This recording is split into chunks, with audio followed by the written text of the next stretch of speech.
We're coming to a close of this round of conference realignment. So, where exactly do things stand now? You are Locked On College Basketball, part of the Locked On Podcast Network. Your team every day. Hey there, welcome into the Locked On College Basketball Podcast, the only daily national college hoop show out there. I'm your host today, Isaac Schade, and I want to thank you for joining us on today's show to get your first listener watch of the day.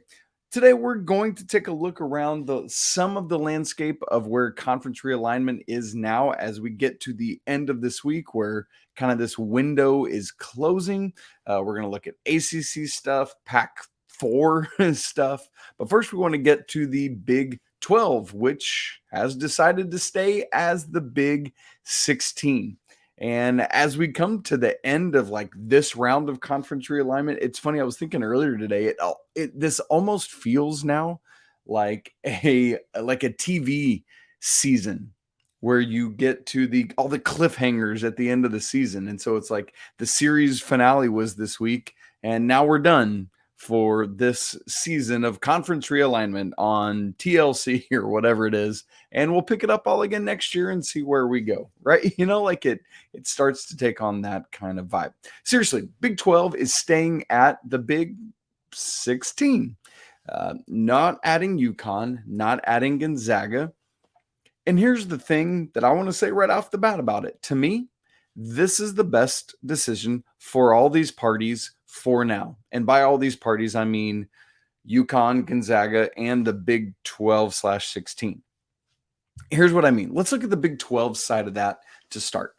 For the Big 12, this gives the conference, and whatever name they will eventually go by, once it sounds like the commissioner is going to be working on that. But let's just continue to call them the Big 12 for now until they officially change their name. This gives them an opportunity to figure out how to be who they're going to be for each of the next 2 academic years. Here's what I mean. For this upcoming season, the 23-24 academic year, it gives them a chance to figure out how to operate as this new conference of 14 teams, the 10 teams that they've had for a while now, and then adding in these new AAC teams, Houston, Cincinnati, BYU, and UCF. And then next season in 2024-2025 to let them figure out how to operate as a new conference yet again. And that'll be at that point, 16 teams as you lose Texas and Oklahoma to the SEC. And then you additionally now add in these Pac-12 schools, Pac-4 schools of the 2 Arizona schools, Utah and Colorado. And then at that point, if I'm the Big 12, that is where I then want to stop and determine, okay, we have finished the 24-25 year. What do we want now? Where are we now? Who are we now? What do we need more? Do we want more? Are we good just like we are? Is this who we want to be? If we get to that point and determine we're good, then you don't need to do anything if you're the Big 12, now 16, right?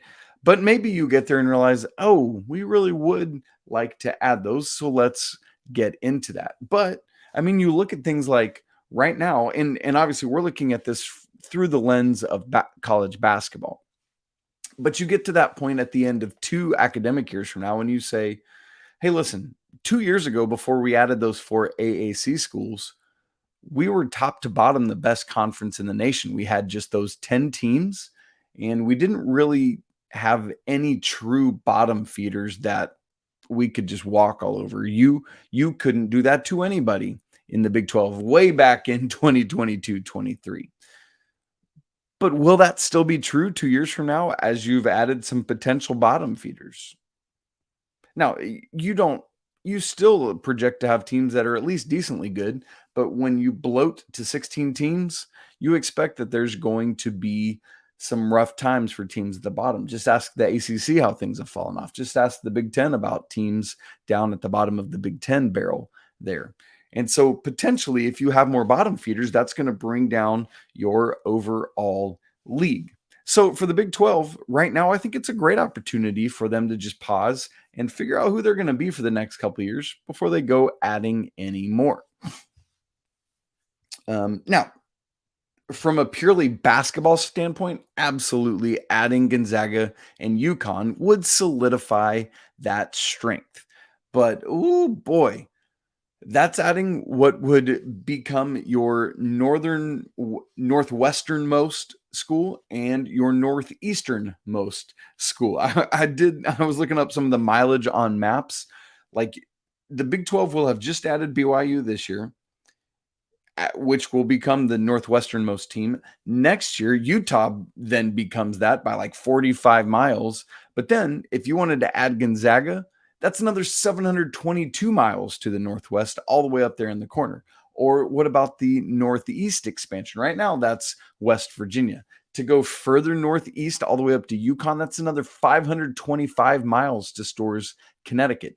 Keep in mind, you've just added UCF right now, Arizona next year. So if you did all that, you would literally be covering the four corners of the continental United States. Now, maybe that's a good thing for Commissioner Yormark, but like, is that feasible? Is that tenable for the Big 12? These are more questions that this conference is going to have to ask of itself. Now, what about the UConn side of this thing? I'm going to be shorter on UConn and Gonzaga than I was on the Big 12, and understandably so. But with UConn, here's where it's at for me. Yes, I know that when they were in the AAC, they did win a national championship that first year being in there, but that was to not be the norm. It was kind of, almost like leftovers, vestigial from being in the Big East. But now UConn has just essentially gotten back into the Big East. And man, they got a good thing going in this conference. If I'm the Big East, I'm feeling really good about where we're at. There's a lot of teams that are already at the top of their game. I know Villanova was not last year, but you got to expect they're coming back. Creighton's been doing really well. Marquette won the regular season and the conference tournament. Sounds like, Georgetown's hopefully going to start coming back under Coach Cooley. We hope that Coach Pitino can resurrect St. John's, all of these kind of things. I'm feeling good if I'm UConn about the Big East. Yes, the Big 12 is and has been the number one conference in America. But again, what are they going to look like as they add these schools? And could the Big East maybe move in and take that over? Perhaps. But they're going to be right there at or near the top. And so for me, if I'm UConn, I'm looking at this thing and thinking, there's no reason we can't compete for Big East titles on a regular basis, despite it being a really high level conference. I expect Villanova to be right there. I expect, Marquette under Shaka Smart to be right there. There's always going to be some other schools that crop up, whether it's Creighton or whomever. But no reason for UConn to not be essentially top three in the Big East every single season. You go to the Big 12, you can't make those guarantees. Oh, and the travel and all that kind of stuff, right? Like that is a thing at that point. What about the Gonzaga side of it? It's kind of similar, but Gonzaga is even more of a dominant force. Obviously, they have run the WCC forever at this point.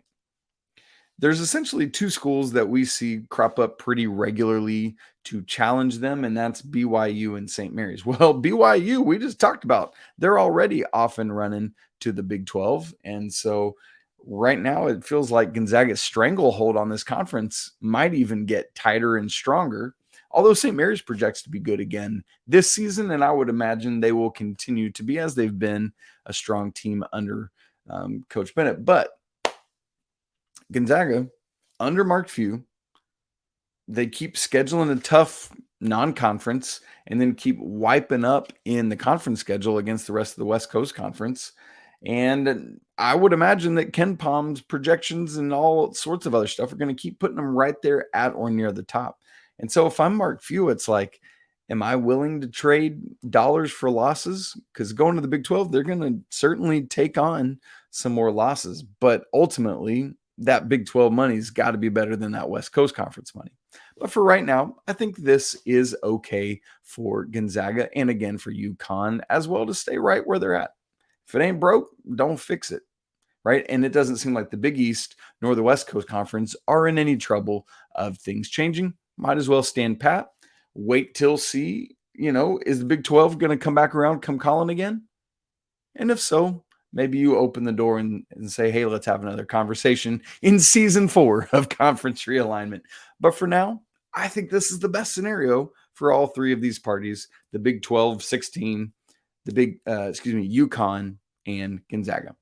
Well, the ACC, though, despite their financial shortcomings, they're actually similar to these other two conferences we just talked about. They are the one Power 5 conference to remain intact throughout all of this upheaval. Where do things stand right now? We'll talk about it in just a second. But first, this episode of Locked On College Basketball is brought to you by eBay Motors. For a championship team, it's all about making sure every player is a perfect fit. It's the same when it comes to your vehicle. Every part has to fit just right. So the next time you need parts and accessories, head on over to eBay Motors. With eBay Guaranteed Fit, you can be sure that every part you need fits just right the first time around. All you got to do is add your car to My Garage, and then you look for the green check mark to know that the part will fit or you get your money back. Because just like in sports, confidence is the name of the game when you shop on eBay Motors. Plus, they've got over 122 million parts to choose from, so you're going to be back in the game in no time. After all, it's easy to bring home a win when the right parts are guaranteed. So get the right parts that have the right fit and all of that at the right price on ebaymotors.com. Let's ride. eBay Guaranteed Fit, only available to U.S. customers, eligible items only, exclusions apply. Hey, you everydayers, thanks so much for making Locked On College Basketball your first listen or watch of the day. Great to have you with us here at the end of the week. Won't you make sure to tune in again on Monday as Andy and I are back together. Always love that. Let's move from the Big 12 to the ACC. The ACC, conference realignment, nothing doing for now. Anyway, honestly, here's my take on this. This is good news for the ACC. Financial shortcomings or not, as compared to the SEC and Big Ten. Why? Because to me, while it's, yes, a shortfall in terms of revenue up to those conferences, there's something to be said for stability. There is comfort in that. There is, that's its own kind of security, right? And I know it's not stabilizing your financial security, but it seems like people, despite all of Florida State's rumblings and grumblings, people are unable or unwilling to do what they have to do to get out of the ACC right now. And so this window has closed for people to come and go from the ACC, at least in terms of what it would mean for the 2024-25 academic year. So all of that means for the 14 full member conferences and Notre Dame that you've got 2 more years of stability, the 23-24 academic year and the 24-25 academic year. Now, I know that crazier and wilder things can and have happened, but as we stand right now, that's where it sits, that the ACC looks to be in good shape.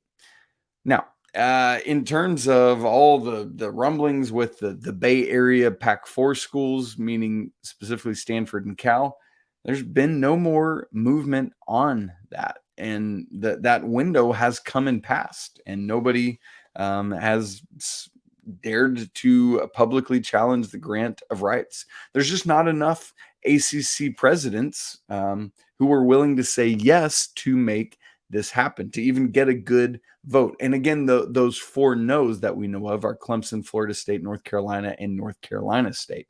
Now, to be sure, something could happen. Something could go down. Florida State, under the cover of night, could say, yeah, it's a long way off, but we're going to go ahead and pull the trigger on doing something because we've figured something out. Who even knows? Additionally, there are rumors out there floating that there will be one final conversation on Friday, today, and maybe a vote on Stanford / Cal. It seems like Stanford is kind of more the bell cow of this conversation. And we'll talk more about the Pac-4 side of all of this in just a second here. But for right now, it's kind of at the point where it's like,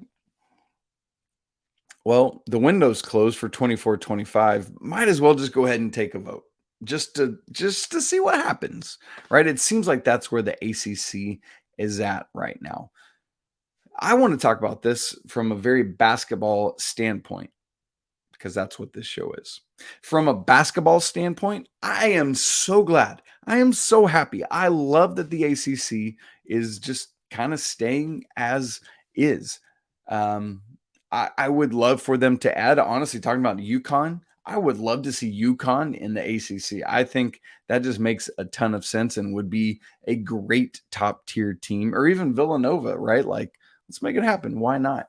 Um, and so if UConn's going to leave, I'd rather see them come to the ACC. But um, again, I said it teasing this segment. The ACC of the Power Five conferences is the only one to be the same membership as it was before all this, right? Obviously, of the five, Pac 12 decimated down to 4 schools. Big 10 is going to be up at 18. Big 12, big changes come in there, both coming and going. And then the SEC obviously adding Texas and Oklahoma. So again, the ACC is the only one unchanged, either coming or going. SEC hasn't lost anybody. Big 10 has, but there has been change everywhere except for the ACC. And again, there's something to be said for that. I know eventually things will probably change either before 2036 or once we get there, but for today, they haven't. Now, again, I know this conference is behind the others financially, but to me, especially from a college basketball standpoint, the bigger concern, and I know financials have to be tied to this. I get that. I hear that. But the bigger concern for the ACC right now is finding your way back into that upper echelon of college basketball. This conference has been the prestigious basketball conference for a long time right now. But recently, it's just not the case. They were ranked 7th at KenPom last year.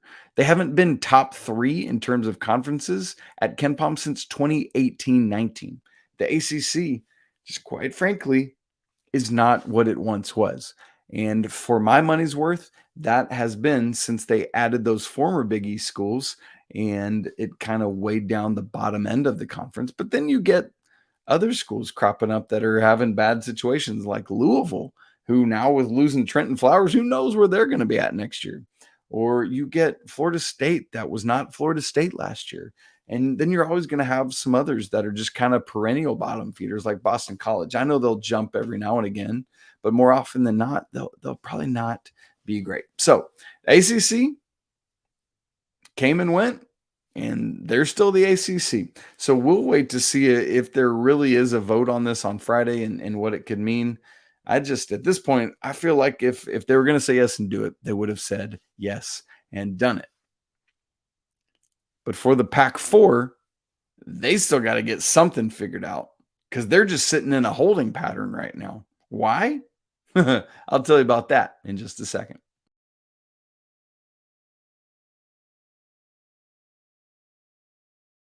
All right, we've talked Big 12 today, now eventually Big 16. We've talked ACC, and now I want to talk some Pac 12, Pac 4 action. As a reminder, here's all the comings and goings in case you haven't been dialed in with us. The 4 remaining Pac 12 schools as of right now are Stanford, Cal, Oregon State, and Washington State.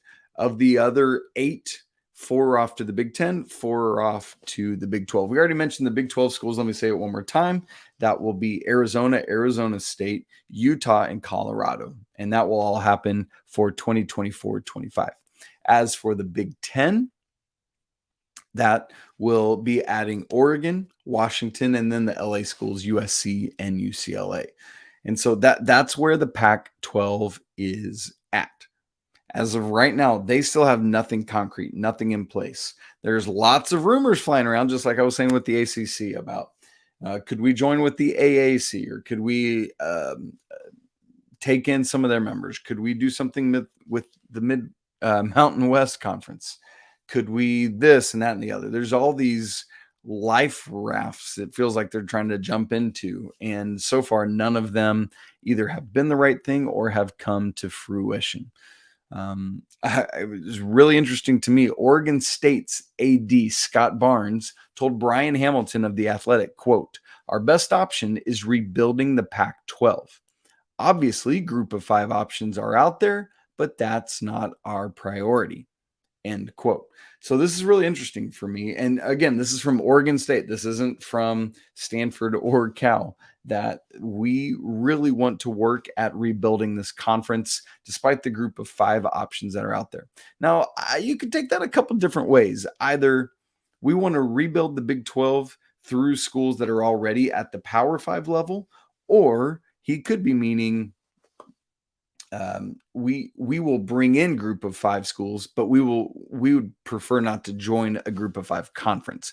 I would assume this is what he means, is that, yeah, we'd be fine bringing in some Mountain West schools or some group of 5 schools. Great. Would love it. Let's try it. But it just remains to be seen what's going to go on. And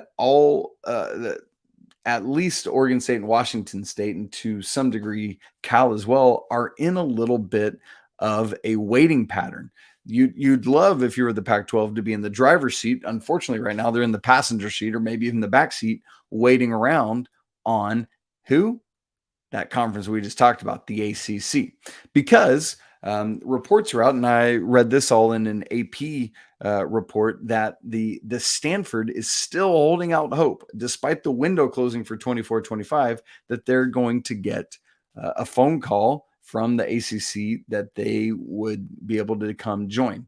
This is from the AP report that I referenced that came out on Thursday. Quote, "Leaders from Stanford, California, Oregon State, and Washington State spoke Thursday," as in yesterday, and Stanford told its colleagues it had informed the ACC, you ready for this, that it would be open to joining the conference at greatly reduced or even no media rights payout for several years. And that's from a person familiar with the discussions and what they told the AP, by the way, close quote. So Stanford's saying kind of what SMU had. We'd love to come be part of the ACC, and we'd even waive or at least accept a seriously reduced payout from the rev share. Now, here's the thing that you got to keep in mind. Stanford, of all of these schools, of really every school in the nation, can't afford to do that because their endowment is like $32 billion with a B dollars. And so if they've got to assume that on their own for a while, they can float that. Could Cal and Oregon State and Washington State do the same? I don't know. But Stanford can afford to do that. How do these other 3 schools feel about Stanford saying that to the ACC? Who knows? But also, can Cal keep hitching their wagon to Stanford and get a call as well? But here's the thing. It's got to be difficult for Stanford waiting. It's got to be even more difficult for those other 3 schools to continue to wait and see, because right now they're just all in limbo. Do we act? Do we hope for the ACC? Do we try to bring in schools from another conference? So you need to be active. What is it that you're going to do? Well, according to MHVER3 on Twitter, and I know that sounds like a random Twitter handle, but this is a guy who has been right on top of many of the reports surrounding conference restructuring and conference realignment. And so, you always want to be wary of these things, but there's been a whole lot that's right. So that Twitter account promoted on Thursday that there are, in fact, 4 AAC schools that have basically given the Pac-4 a commitment so that they could become a Pac-8 and be feasible, sustainable, livable as a conference. And those schools are Rice, Tulane, USF, and being South Florida, not obviously San Francisco, who is in the West Coast Conference, and SMU. And that's interesting because SMU was lobbying to be in the ACC, but it sounds like they're saying, hey, we got no scruples. We'll go out west instead of east. That's great. So again, Rice, Tulane, SMU, and USF. Apparently, according to this report, Memphis is willing as well, but is not a top as high a priority for what the Pac-4 would be looking for. Interesting there. So could these 4 schools, particularly if the ACC either says no or does nothing, which is what they have been doing, Stanford got to figure something out along with these other schools. And at that point, you want to say, oh, Washington State, yeah, we were buddies all along, right? Yeah, let's stick together. So it'd be interesting to see what happens in the coming days. If I'm San Diego State, I can't decide if I'd be thanking my lucky stars that I didn't get accepted into the Pac-12 and then it all fell apart. Or would it have fallen apart with San Diego State? Maybe everything would have still played out the way it would have. Or if I'm San Diego State, maybe I'm wishing that I could have. I'd be helping rebuild this once proud conference. I got to say, I think if I'm San Diego State, I'm like, honestly, we're good in the Mountain West for now. You guys figure out what you're doing, and we'll just stay here and maybe make it back to another national championship game. How wild would that be? You laugh at me, but Butler did it. Why can't San Diego State? Anyway, all this conference realignment stuff is so wackadoodle, but we got to keep talking about it, keep updating each other on it. Folks, I hope that you have a great weekend. That's it for today's episode of Locked On College Basketball. Once again, Andy and I will be right back with you on Monday. I really want to thank you for tuning in. If you would, go leave a review of the show on Apple Podcasts or anywhere else you listen. Go ahead and subscribe to the show on audio and video formats. All you got to do on YouTube is just hit that little subscribe button right there. And while you're there, go ahead and smash the like button so we know you're here. We'd love to hear your comments on conference realignment. As always, apologies to the lawyer family. Let's go Wildcats, and until Monday, peace.